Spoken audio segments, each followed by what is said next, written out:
Hey, what's up, YouTube? Want to do a quick video for you. I've got a 66 Mustang.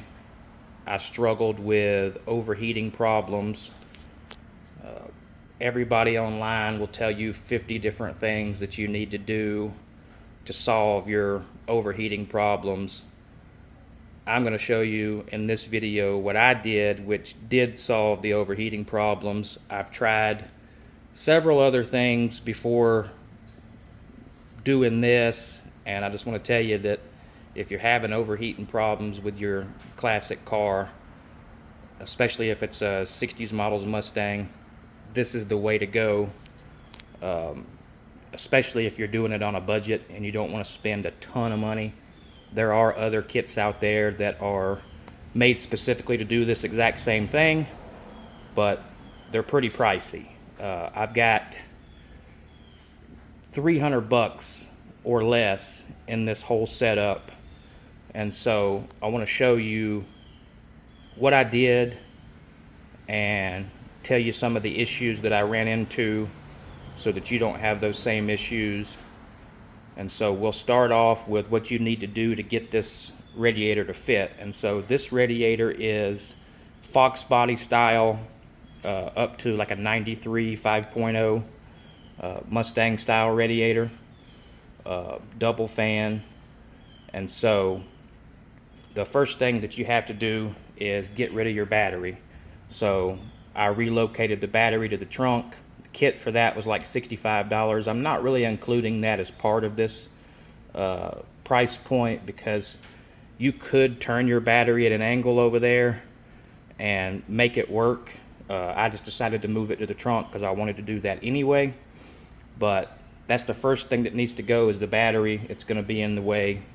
So get rid of that. It just unbolts, comes right out. I'll show you over here. You can see old bolt holes, 2 at the bottom down there and then 2 more at the top up here. So take the whole tray out. The next thing that you'll need to do in order to make this fit is there's a factory ring that sticks out, and I just cut it even. It's laying here in the floor, and you can see that this would actually push the radiator out. You don't want that. And so I just cut it even so that this is now flat. This is no longer in the way. Plenty of breathing room for the radiator. There's maybe 1.5 inches of lip sticking over there. Not a big deal. I may or may not trim that out. I'm honestly not that concerned with it because it's not going to cause an issue. But cut that out. Get rid of the battery.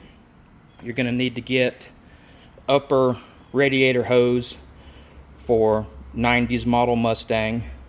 Fits right on there, as you can see. Now, if you're running a stock hood, you may have to bump it down because it does stick up a little bit, but it'll push down anyway. I'm running a cow induction hood, so clearance is not going to be an issue there. And again, you can twist that hose to make it sit at a different angle, so that's not really that big of an issue. The bottom hose is where you're going to run into your first issue, because obviously on 66 with a stock radiator you have your top and your bottom, and they're both on the same side. 90s model, they're on opposite sides, which is better. So my original idea was to swap the water pump, because the water pump that's on the car, the pipe comes out this side. The newer model water pumps comes out this side, so then you could just run Mustang hoses top and bottom for a Fox body. The problem that I ran into after I tore everything down and installed this aluminum water pump was the thickness is different. I didn't even think about it when I put it in, and then when I went to put all my accessories back on, nothing lined up properly because of that thickness being different. And so I wound up having to put this water pump back on so that all my pulleys would line up. And what I did to solve The problem is order a universal stainless steel flex hose. And so it comes off the water pump, it goes down, comes right across the front of the oil pan, over, back up, and into the radiator. This hose was about 40 bucks. Got it on Amazon. I'm sure you could get it on eBay as well. It's the 48 inch. You will have to cut some of that off. How you'll recognize this hose again is it's stainless steel. It's a universal flex hose, and it comes with these little fittings here, so you'll see those. It comes with 4 of them, so I was able to use 2 on the top, even on this hose, even though you're not really using this second clip, and then of course the 2 on the bottom. So that solved the problem. It even made the hose longer, so I got a little bit of extra capacity on top of this larger radiator. So that's even better. The other thing that you'll need to do, obviously, is your transmission lines. You'll have to buy hose to extend them. Just cut them off, put the hose, put a couple of clamps on each one, and then get some fittings. Do that. You can get hoses long enough to do that, but I just spliced them. That's fine for now. And so, mounting the radiator, I just drilled holes. Got a piece of aluminum pipe from Home Depot. I cut a piece in here on both sides, put a piece in the radiator, sandwiched it in, tightened it up. It's holding firm. Radiator ain't going nowhere. I had to trim here a little bit. I'm going to put a piece of trim around that so that the sharp edge isn't gone, and I might cut some more off of that. I did the same exact thing at the bottom.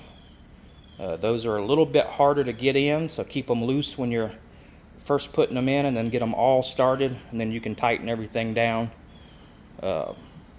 Went in smooth. I changed the thermostat from a 180 thermostat to a 160 now.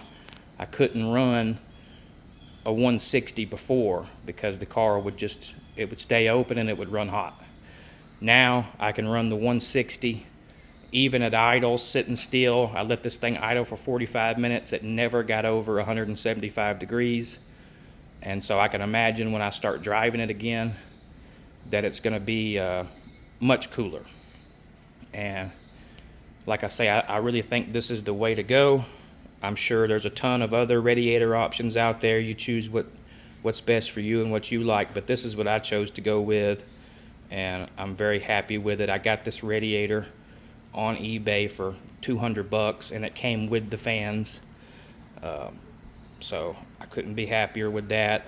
And like I say, it's working really well, and this has solved my overheating issue.